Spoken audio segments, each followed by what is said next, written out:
Never forget these surnames and these people. Let's now go to Italian media La Stampa. You're with us. Yeah, I see you. Go on. Thank you very much, Marco Bresolin, Italian newspaper La Stampa. I have a question for the President of the European Council, Antonio Costa. You represent 27 EU member states. You said, you repeated that EU want to be at the table when peace talks will start. You also said that maybe you are going to find someone who will represent the EU. But here there are many other representatives of other European non-EU countries. Some others intervene by video. Do you think that this seat should belong to the EU, or are you ready to share a common seat with other European leaders in order to bring a European position at the peace talks negotiation? Thank you. Thank you very much. Of course, only Ukraine can decide when there are conditions to start effective, credible, and sustainable peace negotiations. All of us welcome the huge efforts from President Trump to push Putin and Russia to negotiation, and I wish that these bilateral talks open the door for a really peace negotiation. But only Ukraine can decide when we have conditions to do this. But this war is not only about Ukraine, it's also about European security. And for this, it is essential that Europe, as present in the negotiations and participate in negotiations.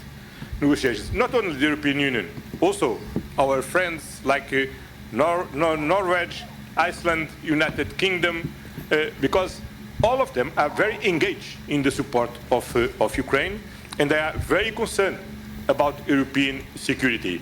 Then I believe that if we reach to have a joint special envoy representing not only the European Union but also the other European countries, we strengthen our European position, and we will discuss this in the next European Council on the 6th of March that I yesterday invited the leaders to participate. And this special European Council is about how to strengthen our capacity to invest more, better, faster and stronger in our own capabilities, how to strengthen the Ukrainian capacity. See, it was a best example that was showed by the Ukrainian President Volodymyr Zelensky. He is a good example of a what you call a hero. His systematic approach on Ukraine-Russia war was have a good result. See, Zelensky is now followed by the European Union. Zelensky gained the trust of the European Union, and they now negotiating with European Union as also their protector. See, it's not NATO that gained this heroic act. It was only Ukraine warrior or Ukraine soldiers or Ukrainian people that have a good fight against Russian people. See, who won the war? It was obviously Ukrainian people won the war, because you see, Russia and China are both combined in either financial, technical, and high-grade armaments, but still Ukrainian afford to cope up this war. So, and now they are asking for a support, either financial or war armaments, because still they have no security against war against Russia. And as was done before, past almost 1 week, Ukrainian and President Trump, Ukrainian President Volodymyr and Zelensky argue with the US President Trump. They don't have closed the deal yet for the mineral deal because US did not promise or the assurance of security of Ukrainian people was not promised by this US President Donald Trump. But Donald Trump want the mineral deal, but still Ukrainian people don't want surprises. That's why they don't like, or they did not yet sign the deal, because what they want was not yet promised. There is no guarantee of sure security. There is no guarantee of a heightened, or what you call this, a very high level of security. US did not promise Ukraine for a protection. That's why they don't like this mineral deal that was offered by the American. But if we see the pattern, Ukrainian did not push on a United States protection. Instead, Ukrainian President Volodymyr Zelensky twists or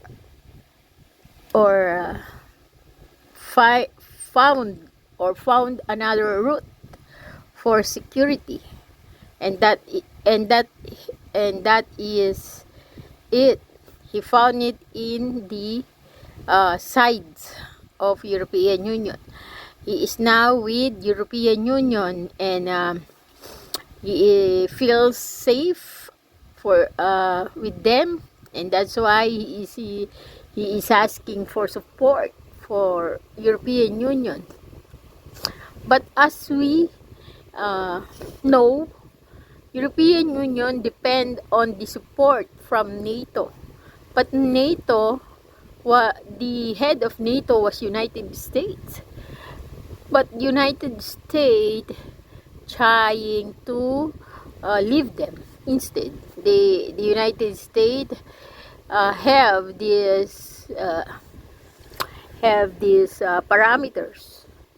If these European Union members did not follow and achieve the 5% of upgrading their nuclear, their war armaments, their war equipment or war weapon.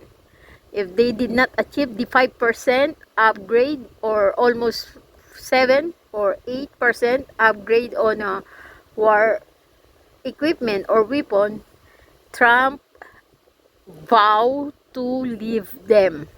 So Trump is trying to push US to go out of NATO.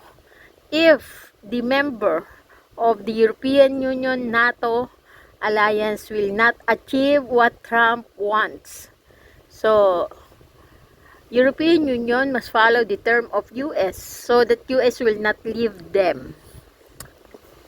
But still, European Union feels the feeling of being cheated, or they felt that Trump is a traitor.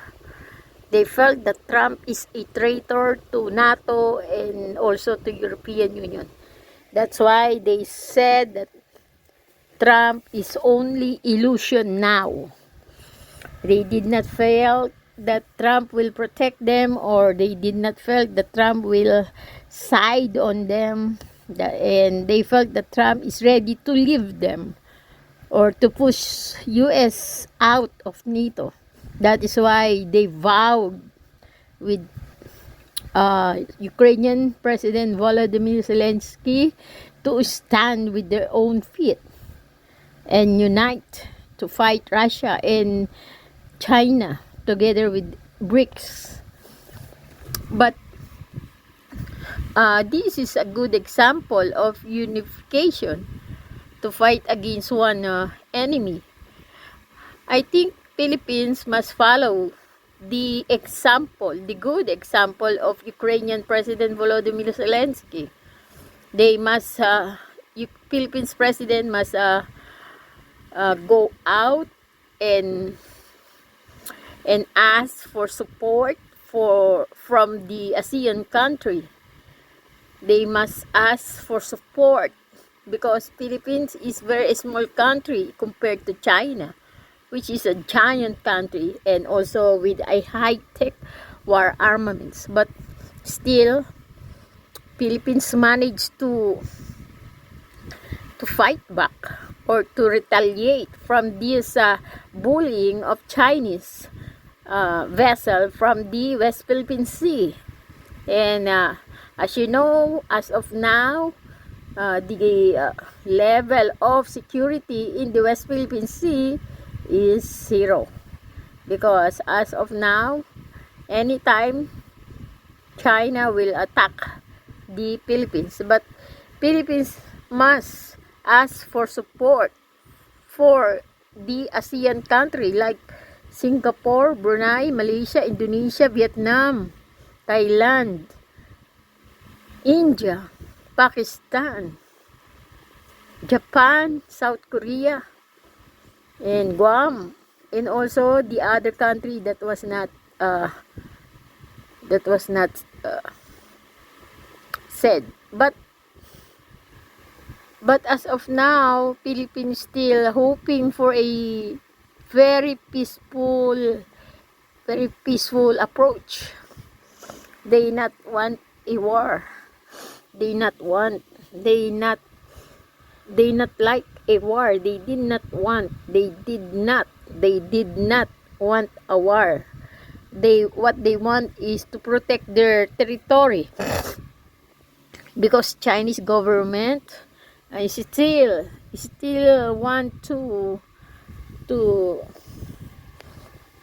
conquer, still want to take their territory either in a peaceful or a very cruel way. That's why Philippines must ask for support from the ASEAN country like Australia, Switzerland, and also ask for support from the Middle East country like Israel, because they have a very high-tech equipment when it comes to AI. So Philippines must follow the step. Philippines must follow the example of a Ukrainian President Volodymyr Zelensky, which is asking for help with the European Union. And as we know, as of now, that European Union wants to help Ukrainian President Volodymyr Zelensky, because if the Ukrainian fall, the security of European Union might be at stake. That's why they need to cope up. Hand in hand, they must help each other to fight back and protect their own territory and the integrity of their country. So they must unite of this time, because the level of aggression of these two countries, China and the Russian, is in high level.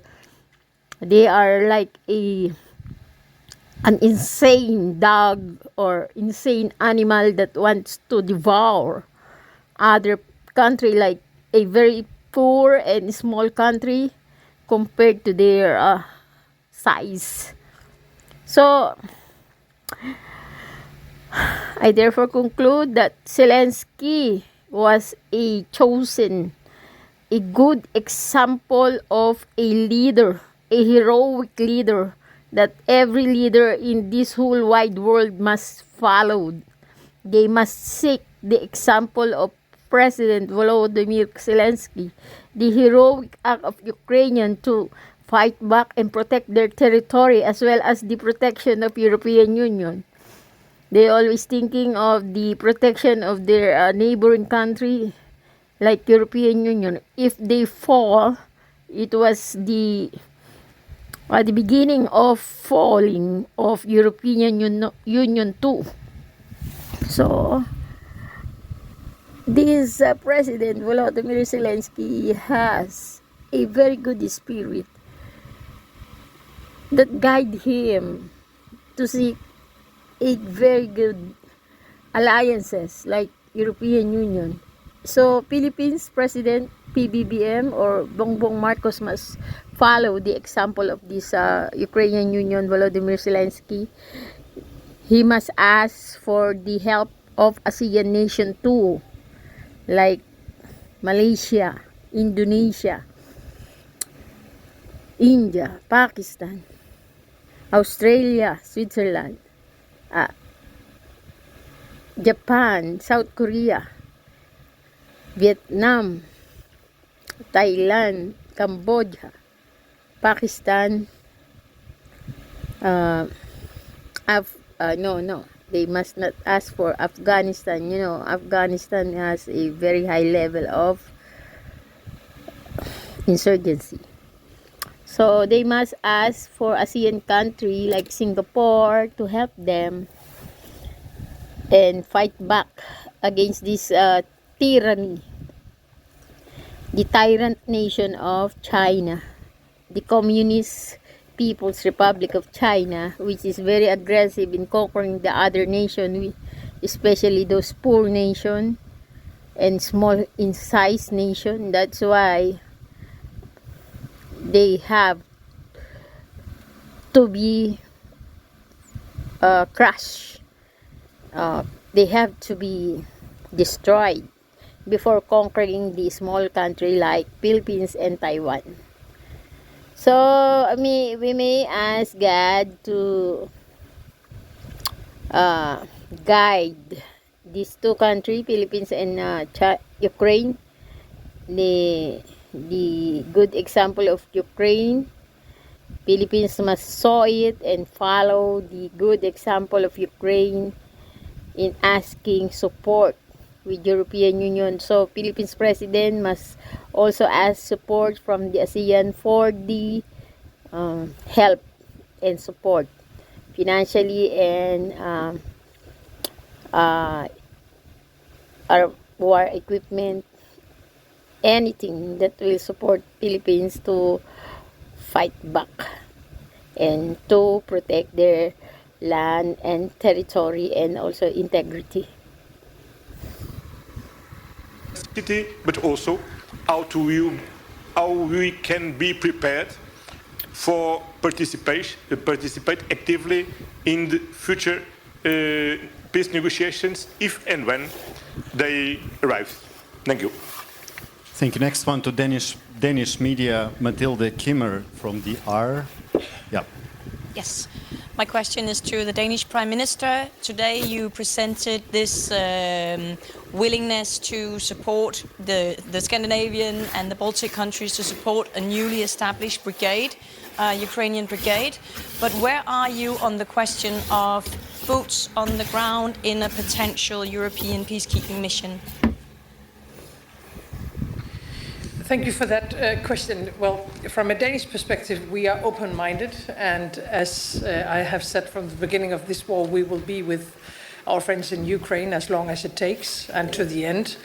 I think for now, the most important thing is to ensure that Ukraine will get what they need on the ground. And therefore, I urge everyone to contribute more on donations, weapons, air defense, things we have discussed for several months and years now. I think that's the most important thing. And of course, a lot of questions has to be answered before we can take a concrete solution when it comes to boots on the ground. And as Antonio Costa just said, this war is about Ukraine and it's also about European security. And therefore we need to look at the entire eastern flank when it comes to deterrence and defense. But we are open-minded. Thank you. Delphi Media, Herman Kelomis. Delphi, yeah. Hello, Herman Gelomis from Delphi in Estonia. In my country, it is a day with a double meaning. We have our Independence Day, so my question is to President Zelensky and Prime Minister Michal. Should there be an unjust peace in Ukraine? Do you think Estonia's independence could be threatened, and how soon?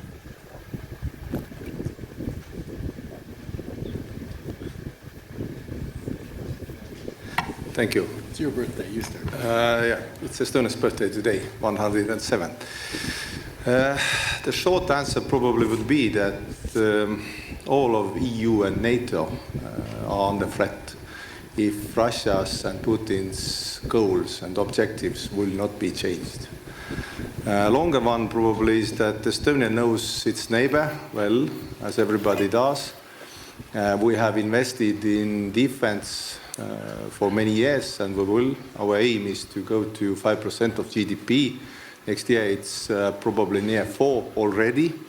And we know that independence is invaluable. That's why I'm here, not in Estonia celebrating Estonia's birthday, to support Ukraine, because we have the common enemy and common fight. Ukraine is fighting the fight also for Europe and Nordics and Baltics, everybody.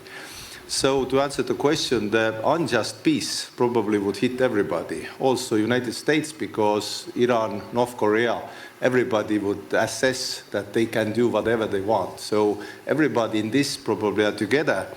And to EU and everybody, just a thought that if you count the men who bear arms in Russia right now, if the war would end right now, there are more than it was before the war. What will they do? Will they become physical education teachers? Probably not. They will find new jobs. So this is a threat all over the world. Before the war, it was called Wagner's, whatever they were called. But right now, it's somewhat different. So to conclude, European Union, NATO, everybody in civilized and democratic world are under the threat until Russia is forced to change its goals. Thank you. Again, my congratulations to you, your country, your people. That we are very proud that today you are here in such a special day. Thank you so much, and my congratulations, and God bless. You'll never have a war. And what is very important, I think, in risk, answering your question, yes, all the countries which been before 1990, 1991, which been under Russian influence. Yeah, so I think Russia, first of all, wants to have their influence continued and be present on these territories of these independent countries, which been before, during Soviet period, being the republics of Soviet Union, and of course it's Ukraine and Moldova, and of course Estonia, Litva, Latvia, and of course where their influence was very strong during the 20th centuries, it's Poland, it's Slovak, and other countries. So the most dangerous moment when you have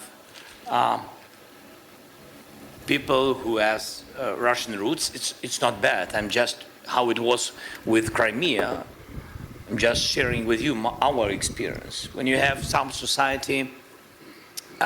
So, bago yan na, bago binomba bago nila inaway o winarlalo yung Ukraine ng Russia, muna yung Russia nag-camouflage o nagbalat kayo muna na kunwari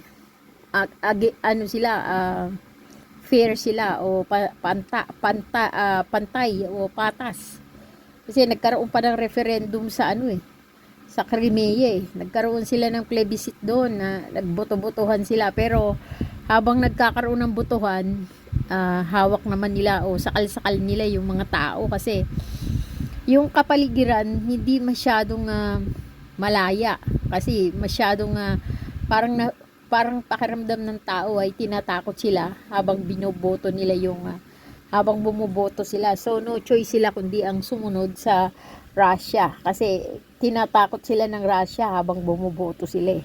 So parang palabas lang ng Russia yun para kunwari sa international na paningin ng ibang bansa eh hindi siya magnanakaw ng teritoryo. Pero sa totoo lang, yung referendum na yun ay tinatakot ang mga tao habang bumoboto. Kaya ang mga tao napilitan na iboto ang Russia over Ukraine. Kaya ang nanalo ng referendum na yun ay Russia. Pero sa totoo lang, hindi raw yun fair, kundi unfair. Kaya yung ginagawa ng China ngayon na pambubuli sa Australia at New Zealand ay isang taktika rin yan ng una kung paano ginawa ng Russia yung pambubuli niya noon sa Ukraine bago niya ito girahin. So ibig sabihin nambubuli ang China ngayon sa Australia kasi meron talagang balak ang China na digmain ang Australia bago ang Taiwan at Pilipinas. So unahin niya muna yan. Digmain ang Australia, ang Japan o bago niya pulbusin ang Taiwan at Pinas. So kailangan natin maging alerto. Kasi masyado silang agresibo. Ang bali magbilang tayo mula 2035, magbilang tayo diyan ng 7 taon 2035. So maaaring magsimula ang war lalo na yan sa 2028 kung hindi yan pipigilan ng sinasabi nila na Antikristo, kasi may Antikristo daw na paparating na pipigil sa napipintong digmaan. Hindi lang natin alam kung sino yung Antikristo na lalabas kasi sabi kung ihahaluan natin siya ng katuruan ng Biblia, kung merong Antikristo, merong Kristo. Pero mauuna munang malalantad ang Antikristo bago ang Kristo.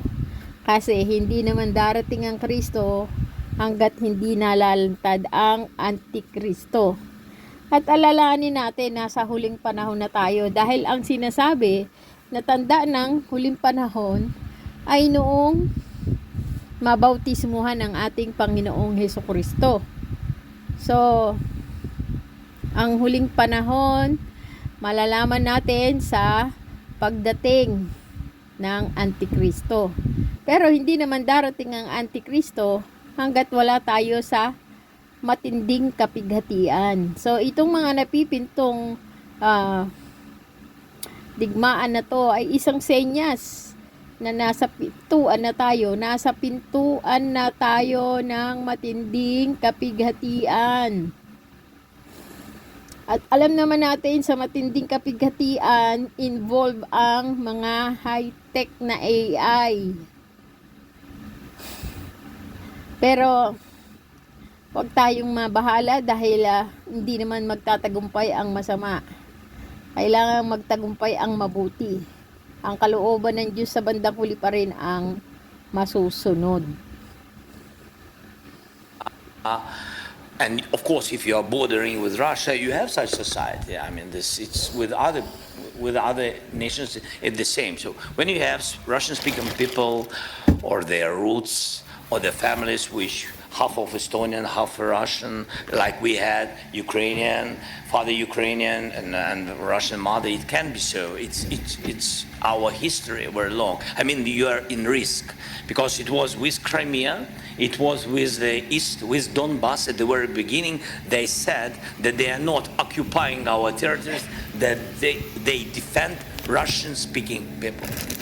That's why I think that Estonian people have these risks if we will fall down Ukrainian. I think all such countries who I mentioned, I think have this risk because of Russian policy, because their view of the world, Russian world.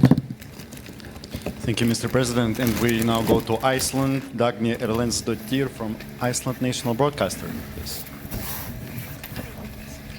I have a question for the Prime Minister of Iceland, Kristrún Frostadóttir. Your government has decided to increase funding to help Ukraine. On what projects will that be spent? Thank you. Yeah, so this is, we're obviously very much aware of our geographical situation in the world. And even though we might be a small country, we think it's very important that we show through direct action, not just with words, that we're stepping up. We are a country without a military, but we are a country that has high welfare because we have security. And I think there's increased understanding that defense for peace in Europe is extremely important. So we're making this step of doubling our contributions when it comes to defense for Ukraine. And our hope is that we will mostly use these funds to go through the Danish initiative, which we know has been very effective, both financially and for the Ukraine, but also through our demining efforts that we've worked on with Lithuania. So that will be our chief focus. But I think European Union must not have a confidence on Ukraine, because you see, Ukraine is also not. As you see, Ukraine is also a weak country. So they must not give their full confidence on Ukraine, but still hoping for NATO to support European Union. But you see, NATO and United States must not. As you see, Trump is threatening. Trump is threatening European Union as of now. Trump has a term. If European Union did not upgrade their defense, Trump will push USA to go out of NATO. But as of now, Trump is still thinking if he will abandon NATO, what will happen to European Union, his ally. So European Union must still not lose hope on Trump or on United States.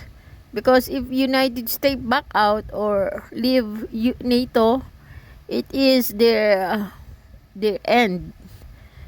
European Union is still defenseless as of now. That's why Trump is pushing them to upgrade their defense to up to 7 or 8 or 10% of their GDP. They must upgrade their war armaments, especially nuclear facility, to fight back this giant Russia. But as of now, they don't have any defense assurance. That's why they are reclining on Ukraine. But see, Ukraine is also a weak country, so they must not give their confidence and assurance on Ukraine to protect them, but still give their assurance to NATO and United States, because United States has the capability to protect European Union because of their armaments, their war equipment, their war weapon, and also their nuclear facility. United States has a very high tech, very high level of uh, uh, innovation when it comes to war equipment. So United States have also have a very large amount of nuclear facility to fight back on Russia. So they must not give their assurance on Ukraine but on NATO and United States. So European Union must hope for US not to leave them but to support them. But then we are also obviously supporters through the MB8 of the brigade. We don't have arms or a military, but we will be financially supporting that. So this is an important step for Iceland to take, and like I said before, important to show solidarity with Ukraine. Thank you, Excellency. Let's go now to Canada. Marie F. Bedard from Radio Canada. Hi, good afternoon. If you'll indulge me 1 second, je vais commencer en français. Monsieur le Premier ministre, avec vous, vous avez parlé plus tôt ce matin de la volonté du Canada de collaborer avec les partenaires européens dans le cas où la paix sera atteinte. Est-ce que ça veut dire pour vous des soldats? I'll translate very quickly. Did you mean this morning that Canada was willing to send boots on the ground should there be peace to cooperate with European allies to guarantee Ukraine's security? And if I may, a question for both of you, President Zelensky and Prime Minister Trudeau. How significant and important is it to have a North American ally at this table now, given the fact that in the past month, both of you have had conversations that sounded like they came from an adversary with the United States and its president, Donald Trump? What's the significance of Canada's presence here today? Well, first of all, Canada has been there for Ukraine from day one, indeed from before day one, as in 2015 we started training Ukrainian military forces on the ground in Ukraine, which was a significant part. Western training to the Ukrainian armed forces is one of the reasons why Ukraine has been able to stand up to the Russian invaders so effectively over the past years. It's not just Canada, a number of countries have been involved. But for historical reasons, Canada having the second largest diaspora of Ukrainians in the world means that we felt deeply connected to Ukraine, but we also believe deeply that it's not just about Ukraine. It's about the rules and the values and the principles of sovereignty, of independence, of territorial integrity that protects every country in the world. All of us rely on those rules to be able to build peace and security. And we know that with the world changing, we're all going to have to do more around peace and security. One of the key themes that we heard today, as we've heard from many, many partners around the world in NATO and elsewhere over the past number of years, is people are going to be doing more on defense. 9.5 years ago when I took office in Canada, the previous government had us down below 1% of defense spending, even though the NATO 2% pledge had been made a year or two before. In the subsequent time, we have more than tripled defense spending on the path to 2030, and we're on our way to 2%. And we know we're going to have to Sana ang Pilipinas ay gayahin ang mga ginagawa ng Ukraine at ng mga European Union ngayon. Nag-a-upgrade sila ng kanilang mga armas sa pakikipagdigma. Yung defense security nila ang mas pinagtutuunan nila ngayon ng pansin. Sana ganyan din ang Pilipinas. Yung GDP nila ay kailangan ibigay nila ang porsyento sa pagpapalakas ng mga sandata ng kasandatahang lakas sa militar at sa mga sandata ng pakikipagdigma katulad ng mga high ballistic missile, drone, high ballistic missile repellent, yung katulad nung ng armaments o equipment ng weapon ng Israel. Yung sana magkaroon ng ganun na weapon ang Pinas. Sana mag-invest ang Pinas sa mga sandatang pandigma. Yung mga high graded o yung mga makabagong sandatang pandigma, yung mga ballistic missiles, at saka kung maaari magkaroon na rin siya ng nuclear weapon or armament para hindi na siya buli-bulihin ng China. Continue to do more and more in an uncertain world, and Canada will be there. As to how we will be there, we will work with our neighbors on it, but everything is on the table because we need to make sure that might no longer makes right in this world. That's what has led to 80 years of incredible stability and prosperity, not just in Europe, but around the world because of the institutions we built out of the ashes of World War II. And standing up for those institutions is in the best interest of every single one of us. Now, as a collection of different nations, we will have different perspectives from time to time on the best way forward, and those will be worked out in forums like this or at the G7 forum or elsewhere. But we are united in our values. We are united in wanting to see peace and fairness and prosperity for all our citizens, and that's what continues to drive us forward. Le Canada va toujours être là pour l'Ukraine. On est là depuis les débuts. Dapat ang Pilipinas ay makipag-alyansa, humingi ng suporta sa mga ASEAN country katulad ng Indonesia, Malaysia, Singapore, Taiwan, Japan, South Korea, Thailand, Vietnam, Cambodia, Myanmar, Pakistan, India, Sri Lanka, Australia, New Zealand. Dapat yan ay mabuo ni PBBM.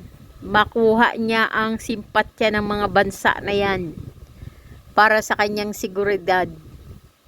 'Di ba? Pag kasi ang mga ASEAN country ay nakipagtulungan, naging buo, ay parang walis yan na nilagyan ng big kiss. Pagka may big kiss, makakapagwalis, makakapagtrabaho. Pero pag walang big kiss, kanya-kanya, madaling maputol, madaling mabali. Hindi makakapagtrabaho, mawawasak, magwawatak-watak at madaling malupig.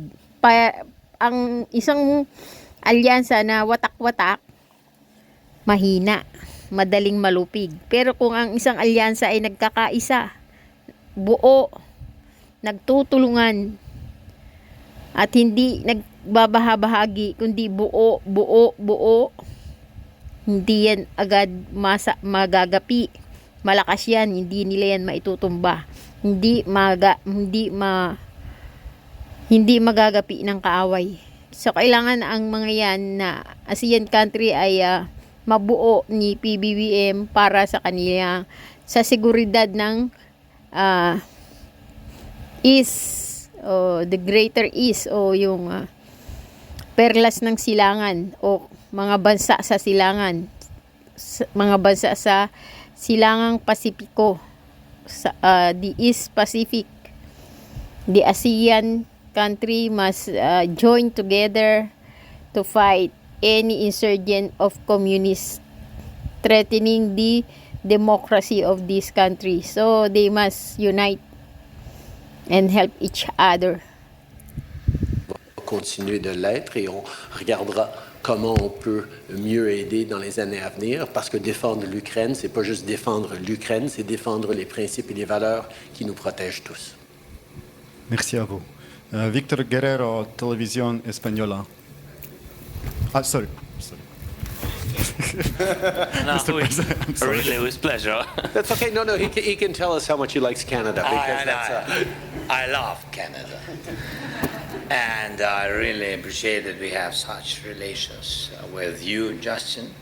And you helped a lot, and a lot of your people helped us at the very beginning of war. We never shared, by the way, that we've been in touch, and really at the very beginning of the war, we didn't have really huge technologies with drones and etc. When we began to produce drones, and even when we bought drones with some partners, they didn't have Canadian high-level optic technologies, and Canada helped us with this, and we spoke a lot of this, and we had this, and we began to help our guys on the front line, on the battlefield, with these drones and etc. It was really first weeks and first months of the first year of war. Then, Justin, absolutely right about training missions. Really, the part of our army was prepared by Canadian officers, instructors. But what is very important, and it was very important again the first year, because they've been well trained. For today, the situation changed. After that, after Canada, we had such missions in Europe, in different countries, and then so the experience of this war gave us new knowledge of the war. And of course, today when we trained abroad, we have to come back and train again on the battlefield, because the war is changing. It's technological war. That's why. But we really appreciate for your help and packages, military packages. So thank you so much. And I think that's all. Yes. Well, with regards to Donald Trump and having a North American partner here. With Donald Trump. This is, by the way, this is question to you, to Canada. And I mean, that's. Well, with Donald Trump, now we had a conversation. It was very good conversation, G7 conversation with the leading role of Canada. Yes, thank you very much, Justin, for organizing this meeting. Everybody been there, and we spoke about it, and we hope that United States will continue support, like all the partners. All the partners do it, and we need also not to lose this unity between Europe and United States. Thank you. Thank you. Now we can proceed to Victor, finally to you. Where is the Spanish media? Yes. Hola. This is a question for Pedro Sánchez, Spanish Prime Minister, and also for President Zelensky.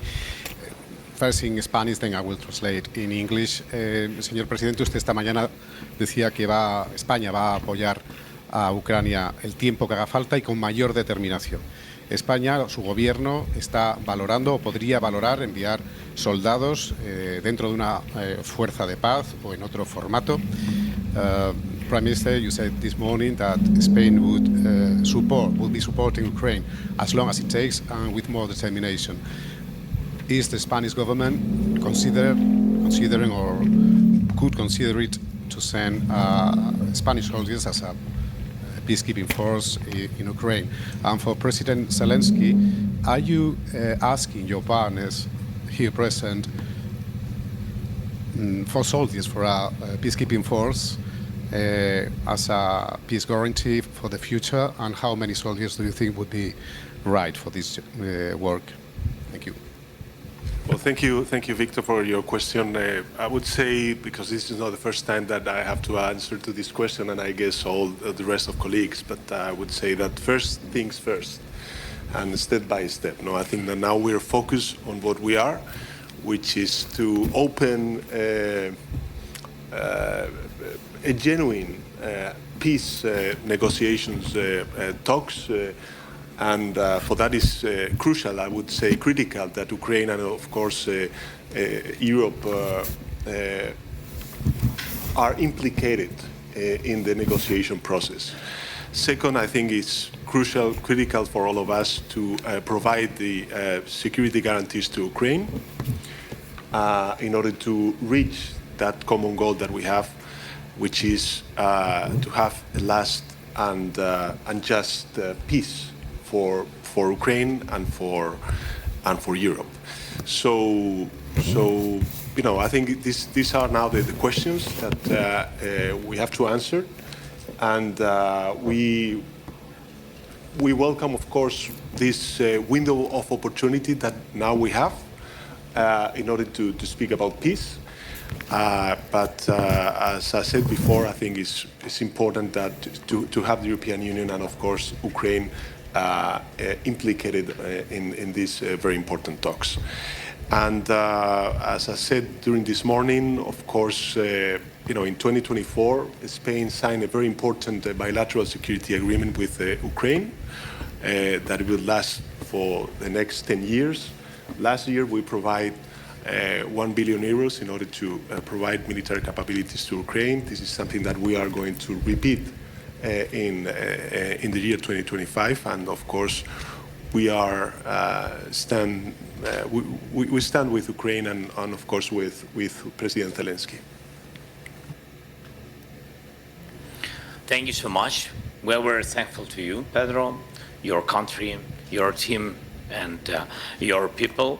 We had, I think, the most difficult moments, 3 winters, blackouts, and etc. Now we're sitting in the middle of the winter. We have light, we have connection, we have internet, we have possibility to speak, and our people have electricity, and we see each other. That's good, very good.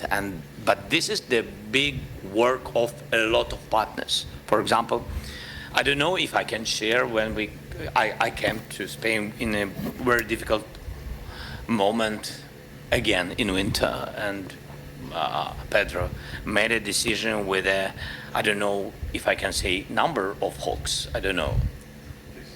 6. It was decision I needed very much because we knew that they will attack very specific infrastructure.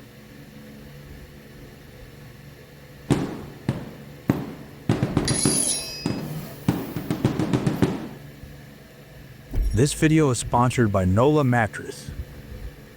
Of energy, and we needed very much 10 very quickly. I had to find very quickly 10 systems and through the world, and immediately Pedro gave me 6 hawks, and it helped.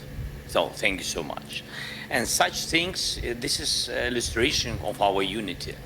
And again, it means that we can trust each other and we count on each other, and we are very thankful. And I'm very thankful, like president of our nation, to all your nations, and this is very important. I think the same thing we will discuss. Now it's not for public because we didn't make a decision about the contingents and infrastructure for security guarantees. We are contingents or troops, how you say, or soldiers, like the journalist said. So we will discuss this infrastructure. The number, so of course I know the number what we need, and of course we will share it firstly, not in the open conversation. Yes, not to prepare Russians for this, and so we will discuss, and when we will make decision of what we see, how we see the number, and if it will be positive, we will share it. Of course we will share. It's not a secret. It can't be without support of societies. Thank you. Thank you. Now to Swedish media, Svenska Dagbladet. Yeah, we have Swedish media with us. Okay, they probably left. Have not waited until now, yes? Okay, let's go now to Norway then, another Nordic nation. Marius Helge Larsen. Okay, at least we have you. Hi. I'm Marius Larsen from the Norwegian news agency NTB. I have a question for President Zelensky or anyone else who would like to answer it. You have now been through... Can you ask Sweden, please, because they don't have journalists. President Zelensky, Sweden, and anyone else. Okay? Sweden, Zelensky, or anyone else. Or my Prime Minister, who hasn't gotten any questions yet. So, but it goes to you first, President Zelensky. You have been through 3 terrible years of war, What are your hopes for Ukraine and the Ukrainian people for the next 3 years to come?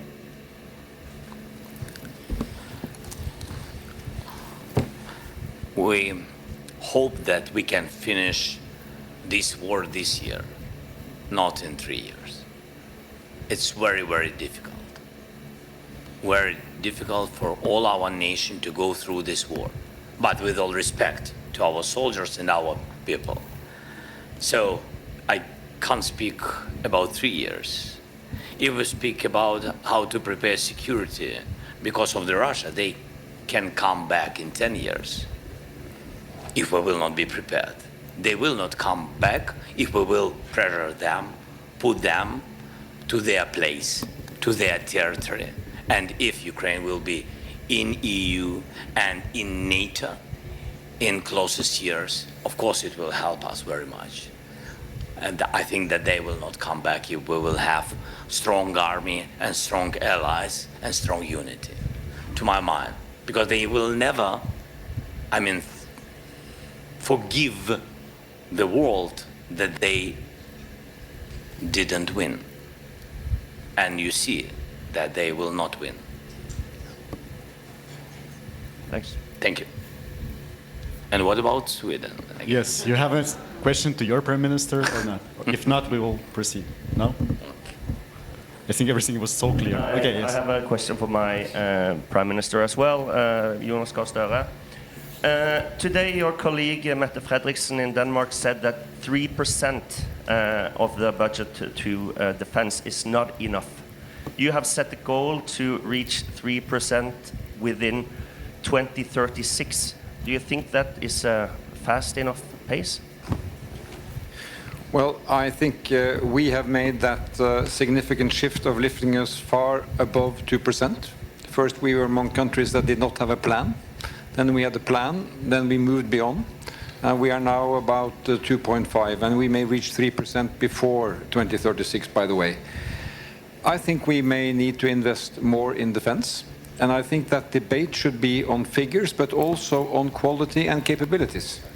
Because if we get lost in figures, we will have 32 allies with silos and percentages. What we need to do now is to deliver on what we have agreed at NATO, in Vilnius and in Washington, about regional plans. So we work now with Sweden and Finland in the north of the Nordic region to make sense of our capabilities in defending the Nordic part of the Nordic region. And we debate with our Danish friends and our German friends and our British friends that around the North Sea, we should also have investment in the best capabilities. That may also lift percentage, but I would really like to see the output as the most important. Thanks. Thank you. Let's go now to Finnish media. We have with us Jonas Immonen from Ilta-Sanomat, right? Yeah. Yes, thank you very much. Jonas Immonen from Ilta-Sanomat, Finland. Question for President Stubb and Mr. Zelensky. Mr. Stubb, you said earlier today that there are now mixed messages and signals coming from the US in support of Ukraine and also defense of Europe as a whole. Mr. Stubb, what do you think that's going to be Finnish role and responsibility for future for European defense? And Mr. Zelensky, do you think or believe that Europe will and should be able to replace US support if needed? Sure. Perhaps I'll answer through 2 points. I'll answer the question to Volodomyr first. I think we need to get our facts right. When you look at support for Ukraine throughout this war, Europe stands, as Commission President Ursula von der Leyen said earlier, at about 134 billion euros, more or less. The United States, roughly around 114 billion. I look around this table and I see NBA, so 5 Nordic countries and 3 Baltic states. We're actually at 26. I ask European Union must not forget Philippines, because Philippines is also an ally to democracy. So they must also think or have a support also for Philippines Philippines is also at stake as of now by this giant country, China. So we ask and pray for the support of NATO and also for the support of European Union.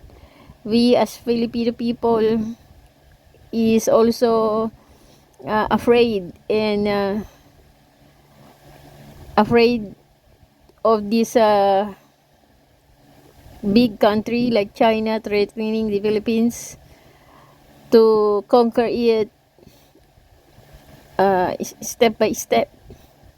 First, they conquered the Western Philippine Sea, and now the Palawan, and now the entire Mindanao. But still hoping for the support of ASEAN and European Union as well as America or United States.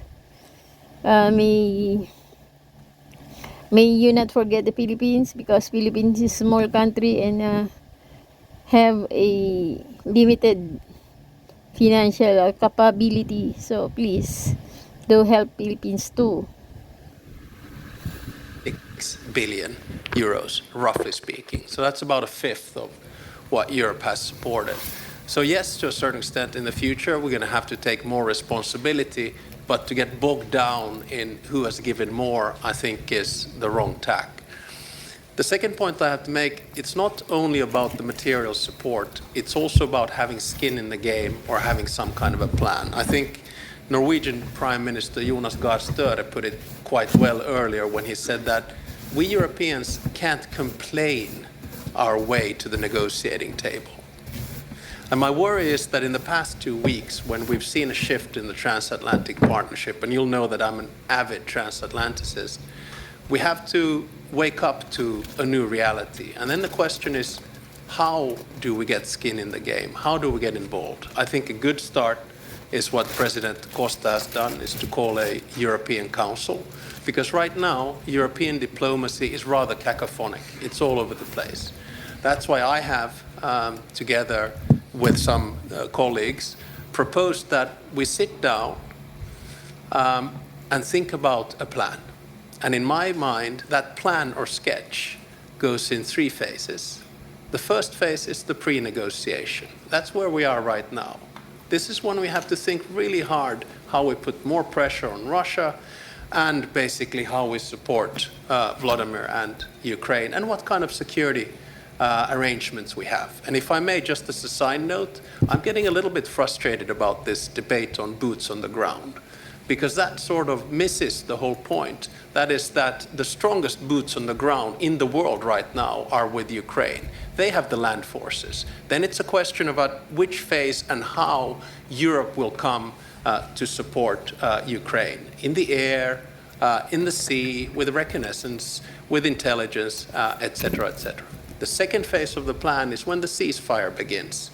And that's actually quite crucial, because that's when you start looking at the modalities and the agenda of the actual negotiations, and that's when you start looking at confidence-building measures.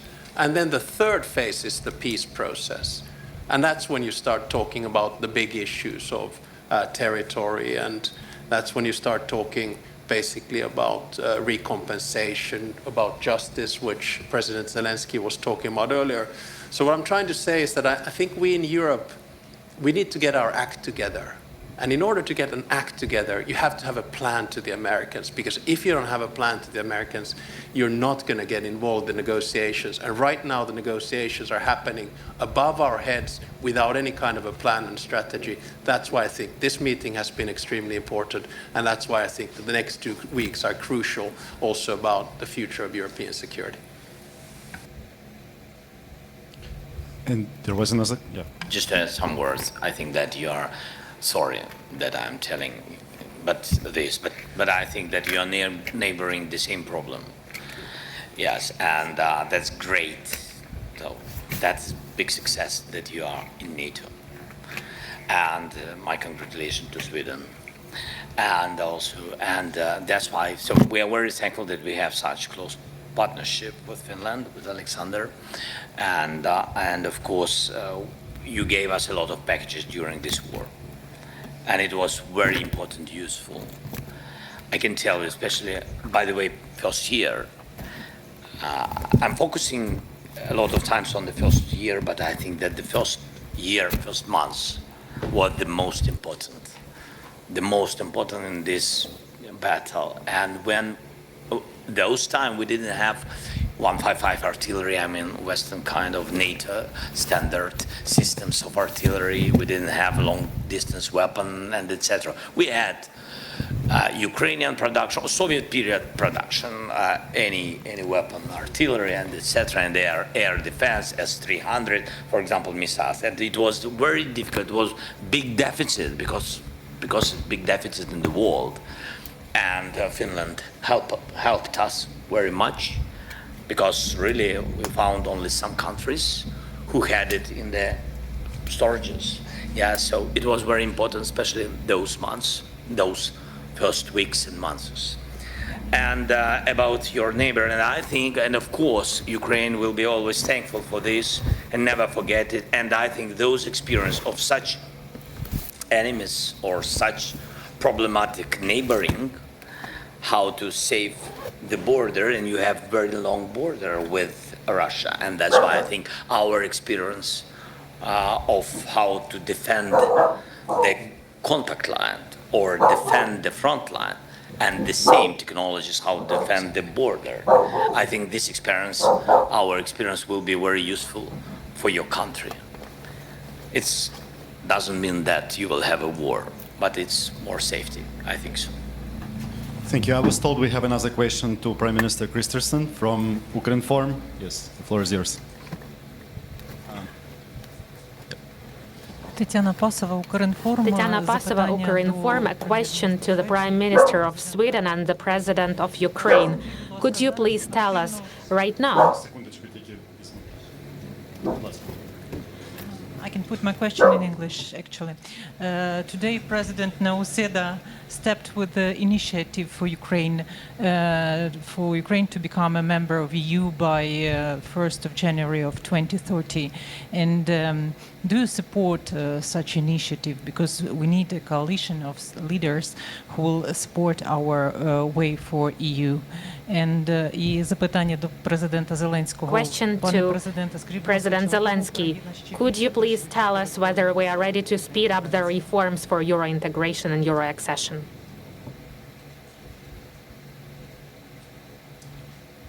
Was that for me? Okay, yeah, sure. Well, obviously we have we have the phrase of a merit-based process, and since there are a lot of merits, there is a good reason for speediness in the process. So that's very easy. And I really wouldn't mind to have a very specific date. I think there is an urgency in becoming a European Union member, and even more so if there is put at doubt whether Ukraine will be allowed into NATO for every country. So I think the European Union accession is a urgent need.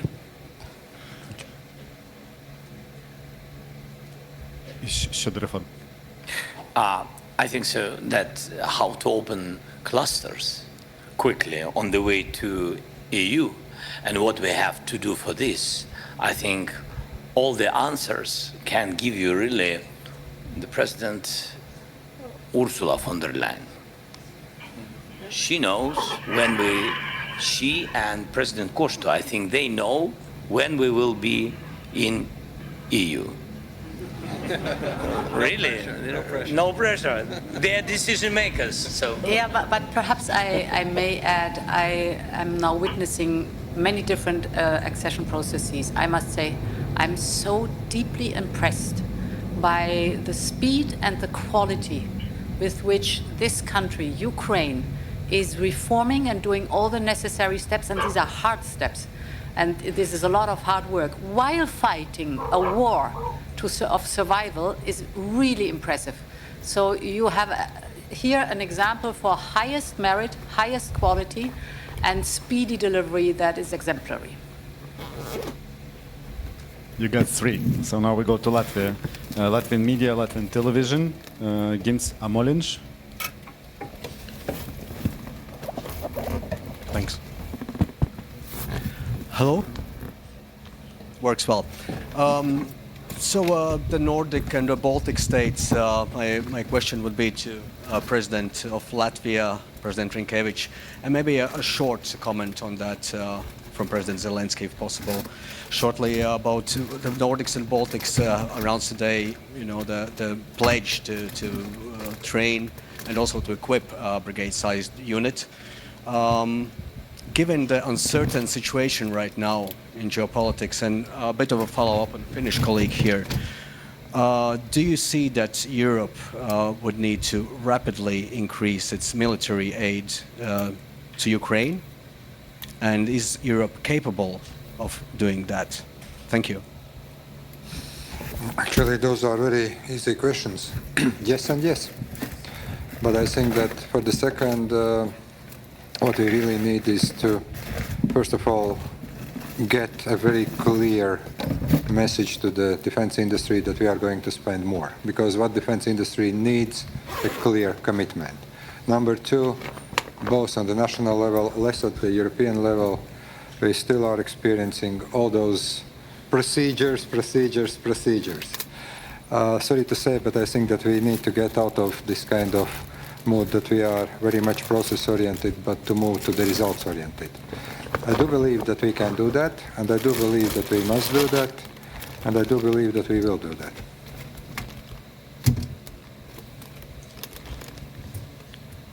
Okay, let's go now to I think so that all the defense or military industries of European countries began to increase the production because of this war. Began to increase the production, beginning from the artillery rounds to drone production, technologies, systems of electronic warfare. There are a lot of things, different things.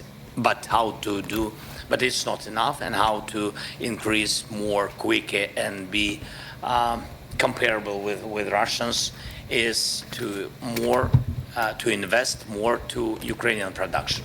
Because our economy, we have military economy for today. We just produce, for example, like drones. We have 200 private companies. 200, it's a lot. Even small companies, they need financing, and they produce quicker than our governmental production. It's understandable, because without any bureaucracy, they just produce and help soldiers.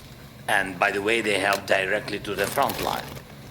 What is important, they don't produce and just to give government, and then government think how to send it to the front line. So there are a lot of quick ways. For example, we did one thing.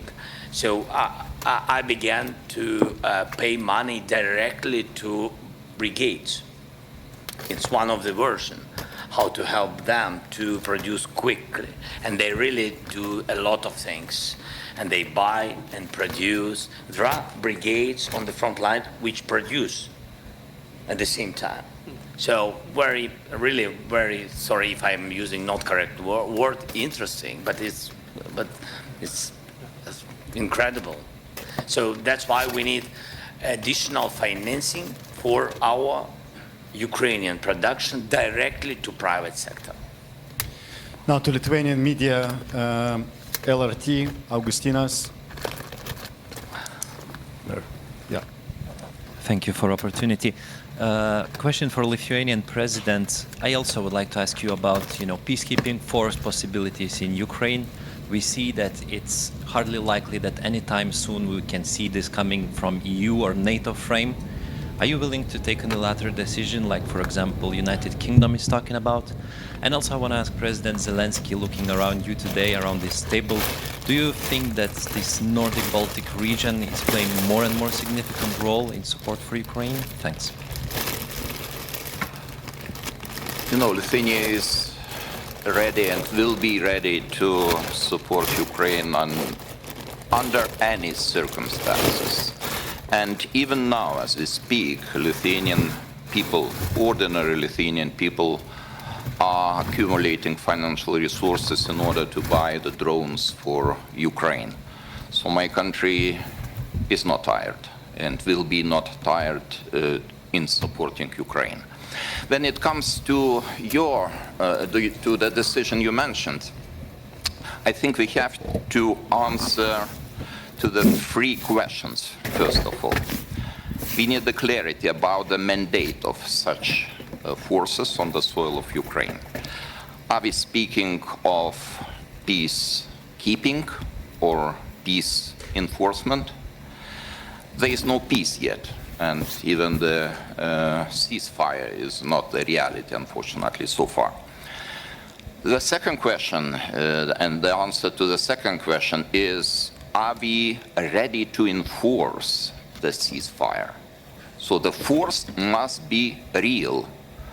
The first time the peace is violated or ceasefire is violated, the retaliation must be immediate and strong.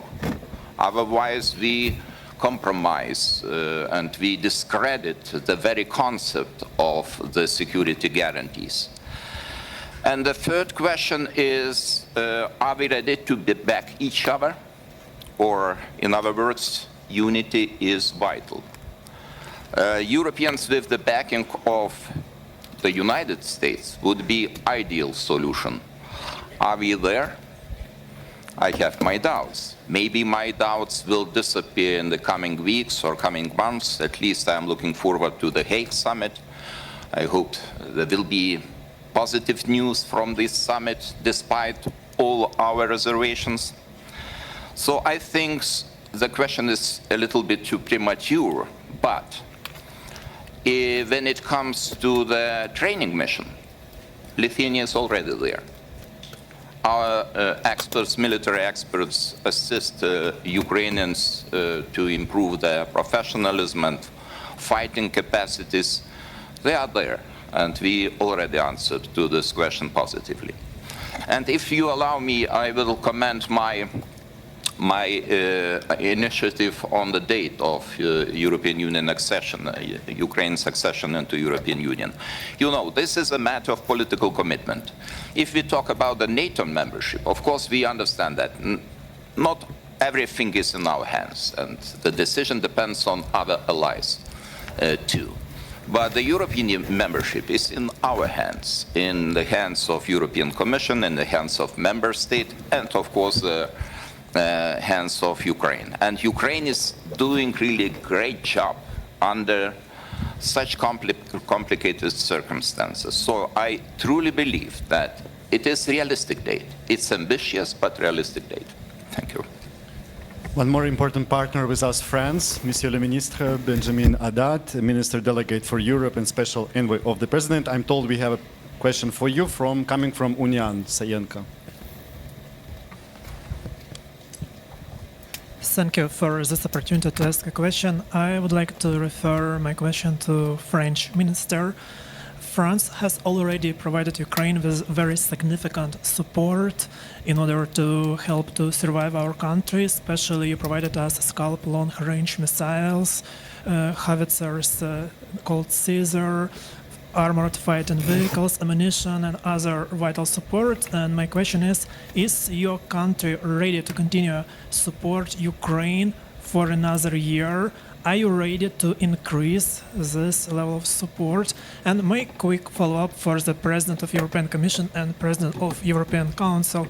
You have already heard proposal from Lithuanian President that there should be setting a date for Ukrainian accession by the 1st January of 2030. Is this a goal of your mandate to coordinate and help Ukraine really become a member of European Union by this date, 1st of January 2030? Thank you. Thank you. Yes, France will continue to support Ukraine for how long it takes, for the simple reason that Ukrainians are not just fighting for their security and their freedom, but for the security of Europeans against the threat that Russia poses for all of us. You were kind enough to mention long-range missiles, the Caesar cannons. We have the first Mirage jets now flying in the skies of Ukraine, as well as the Anne of Kiev brigade that's been deployed on the ground, and we will continue to do so. President Macron, as you know, is today in Washington, D.C. to continue the respectful and honest dialogue that he has with President Trump, to say that, very simply, we support the peace through strength approach. And for this to succeed, we need to continue to support Ukraine on the ground. We need to increase pressure on Russia, and this is why we welcome the adoption of the 16th round of sanction today on Russia, that Ukrainians need to be around the table when their security is being discussed. Europeans need to be around the table, and that there can be no just and lasting peace without robust security guarantees in the long run. And this is where also Europeans will have to step up and take their responsibility. And France is ready in this respect to continue to take its responsibility alongside its partners for the security of Ukraine, the security of all of us. So to your question concerning the initiative of President Gitanas Nauseda, I think it's a very noble initiative because it shows a lot of political will and an amazing support to Ukraine, and thank you very much for that. The process of accession, we always repeat, is merits-based. Basically, it says there are certain conditions and reforms that you have to do and you have to implement them so that the conditions are right for an accession. And it's good for the European Union and it's good for the accessing country. So that is always necessary. What I want to emphasize is that if you would just only set a date, then it would also mean the other candidate countries would ask immediately for a date and not a process anymore. But again, I really appreciate the political will that is there. I would even say sana ganito rin ang gawin ng Pilipinas sa ASEAN country. Magkaroon din sana ng pagpupulong tungkol sa mga suporta ng mga ibang ASEAN country. Hindi yung ganyan lang kanya-kanya. Pangit lang kasi sa ASEAN, wala silang pakialam sa isa't isa. Kaya alam mo, ang ASEAN country malamang sa malamang babagsak yan sa kamay ng diktadura at komunistang China. Ukraine, merits-based process, if they continue at that speed and at that quality, perhaps they could be earlier than 2030. So thank you very much for giving the impulse, and let's work hard on all sides really to keep the momentum up. We're almost out of time. Alam mo, yung itong war lalo na paparating, o kung tawagin nila World War III, sabi ni Trump,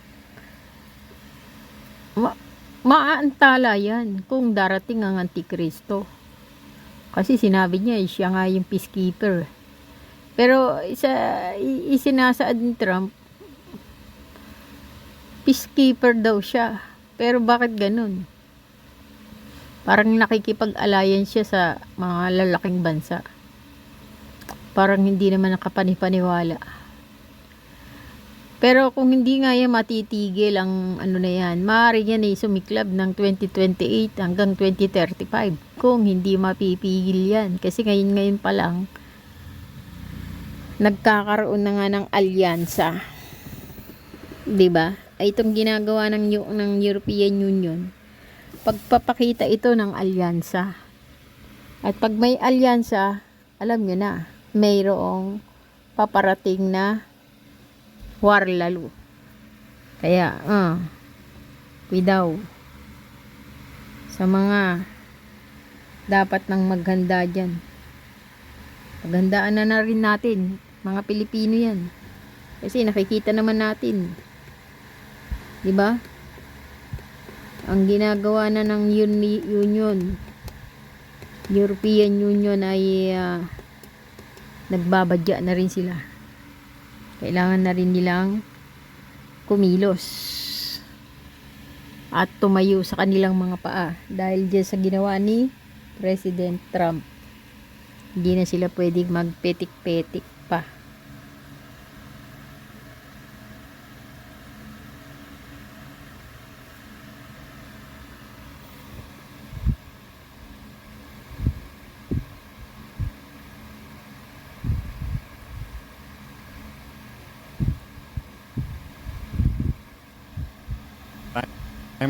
But we have one more question for President Zelensky. Sorry, if you allow me. I'm sorry, President. For sure, Ukraine's accession to the European Union will be the most important security guarantee for the future of Ukraine. And we have already decided that this new institutional cycle will be the institutional cycle of enlargement to Ukraine, to Moldova, to Western Balkans, and we don't know with Georgia. It's a merit-based process, and we are working hard from the European Commission to the different candidate states. Bali, ang European Union, sa pinapalabas ng kanilang mga gawa ngayon, pinapakita nila na parang gusto nilang magsarili at hindi aasa sa NATO at sa Amerika. Pero alam naman natin na ang European Union ay wala rin naman lakas kung sila-sila lang. Kita mo, wala dyan yung Germany, wala dyan yung France, wala dyan yung England or UK. Tatlong bansa ang wala dyan eh. So, hindi rin natin masabing buo. Dahil yung malalakas na bansa, hindi umaten. Kulang ang European Union na yan. So, ang Hungary, pumapanig yan sa Amerika. Gusto ng Hungary makipag peace alliance ang Ukraine sa Russia. Kaso ayaw nga ng Ukraine. At sinusuportahan ng ibang mga kasapi ng European Union. Pero hindi lahat. Kasi wala dyan ng Germany, UK, France, at Hungary. And it's very impressive what Ukraine is making. Because in fact, Ukraine are writing a new playbook how to make reforms at war times. And this is very difficult to imagine. But we are very committed, and I'm sure that the different member states, the European Commission, and Ukraine, Moldova, the Western Balkan countries are working very hard to deliver on this enlargement. And we need also to work among us to make the necessary reforms to welcome well these new member states.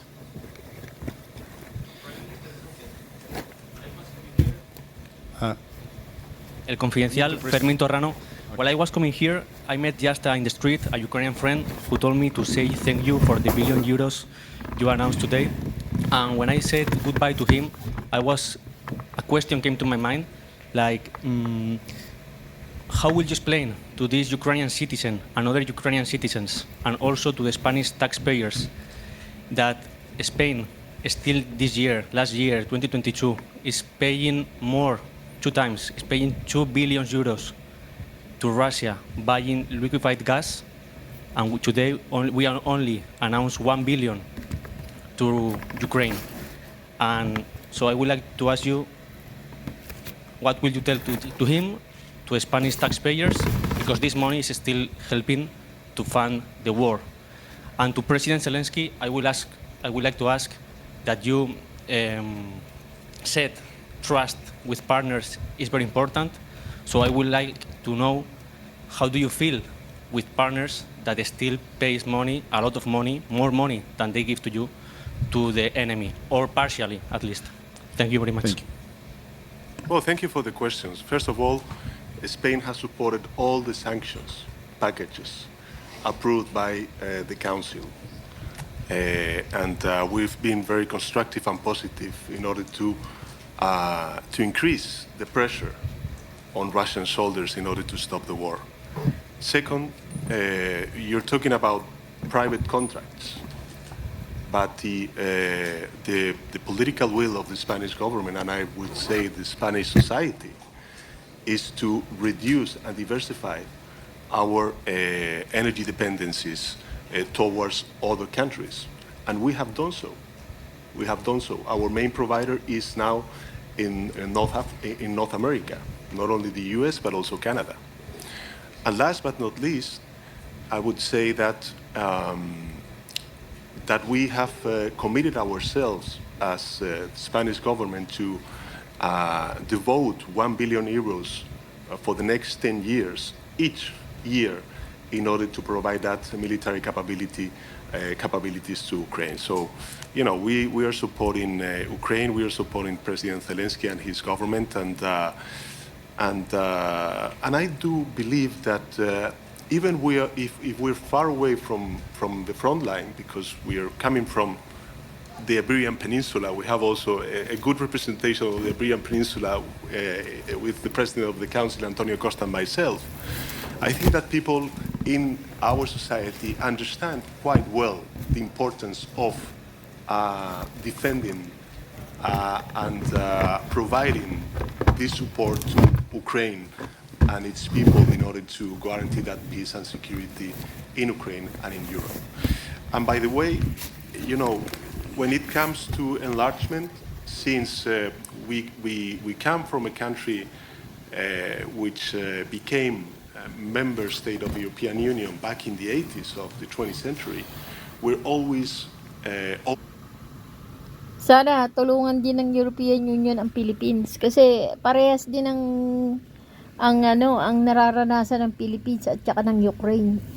Parehas din sila ginigipit. Ang Ukraine ginigipit ng Russia.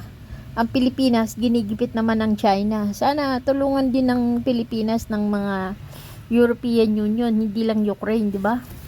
Kasi ang Pilipinas parehas din ang nangyayari, ang nararanasan ng Pilipinas sa Ukraine. Iisa lang ang nangyayari, parehas na parehas. Kaya dapat tulungan din ng Pilipinas ng European Union. So, Philippines is asking for help to European Union. They must not forget Philippines too, because Philippines and Ukraine are the same. China is still aggressive on Philippines, and Russia is aggressive on Ukraine. So Ukraine and Philippines have the same kind of situation where both countries, like giant China and Russia, is aggressive to both country, Philippines and Ukraine. So ASEAN nation must help Philippines, and also European Union, they must also extend help to the Filipino or the Philippine country, because is still at stake. China threatened Philippines too, also like Ukraine was threatened by Russia. Open and very constructive in the approach of the enlargement of Ukraine, Moldova, and Western Balkans. So, you know, I think that and this is not because it's the political will of the government, it's the political will of the Spanish society, which really feel that solidarity before, when we were, you know, with some problems, and nowadays when other countries such as Ukraine need that solidarity. And I'm also very happy that we agreed with President Zelensky to open a Ukrainian hub in Spain, since we are the fourth largest country in the European Union receiving Ukrainian refugees in our country, to provide that services not only from the Spanish government but also from the Ukrainian government. Okay, and one last one to wrap up from the Ukrainian media to Ukrainian president. 1+1, прошу, слово вам. Mr. President, you've mentioned several times that Russia is not intending to have a peace, and in confirmation to that, we have a situation when the United World is gathering here to talk about peace, about some agreements to resolve the immediate challenge. Russians, in the name of Lavrov, they're saying that we don't have anything against Europe to join negotiations, but we'll still, it doesn't mean that we'll stop any fires. And today you've mentioned that you would like that, and we would have peace till the end of this year. Due to this position of Russians, how credible do you think that we might have the peace till the end of the year? And we heard a lot of these phrases about concessions. What is the border in between of the concessions and the enforced peace that could be a treacherous one, as was mentioned by your counterpart from the Czech Republic? Well, this is not the first ultimatum by the Russian Federation. And frankly speaking, we can hear the same statements every week. There's nothing new. We need to reinforce ourselves to augment the understanding what could be done in Europe, to increase the production, to reinforce the capabilities of our armed forces, to negotiate with partners, definitely without Russia, to talk about the security guarantees for Ukraine. So you need to be ready to anything. And at the same time, you would need to do everything for this diplomatic track that is mentioned around Europe and by the United States, for that to be able to see some possibilities with this track, but without the violation of the constitution of our country, without the violation of the interests of Ukrainians and the people of Europe. A lot could be mentioned about that. So no matter the ultimatums that we'll have from the territory of Russia, let us do our own, let us work. And as long as we have such strong partners, we're not alone in face of Russia. I think we'll manage everything. Thank you so much.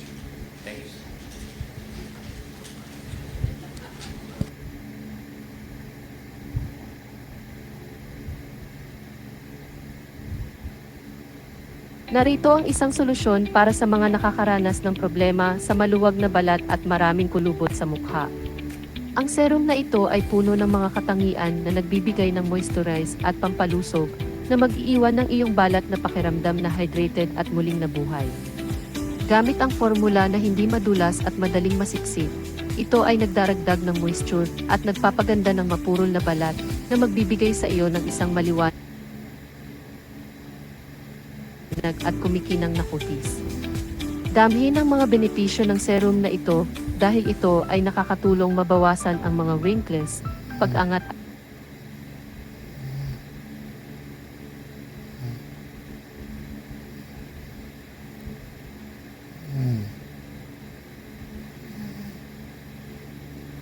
at pagtibay ng iyong balat at kahit na nagpapaliit ng mga pores. Ito ay gumagana ng kamangha-mangha sa pagpapabuti ng texture ng balat. Ginagawa ang iyong mukha na mas makinis at malambot habang pinapabagal ang mga palatandaan ng pagtanda. Pinatimpla ng mga ligtas at natural na sangkap, ang serum na ito ay nagbibigay ng malalim na moisturize sa iyong balat, balancing sebum production, at nagpapakalma ng anumang iritasyon. Huwag palampasin ang 50% na diskwento kapag bumili, mga kaibigan.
Mm.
Mm.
Mm.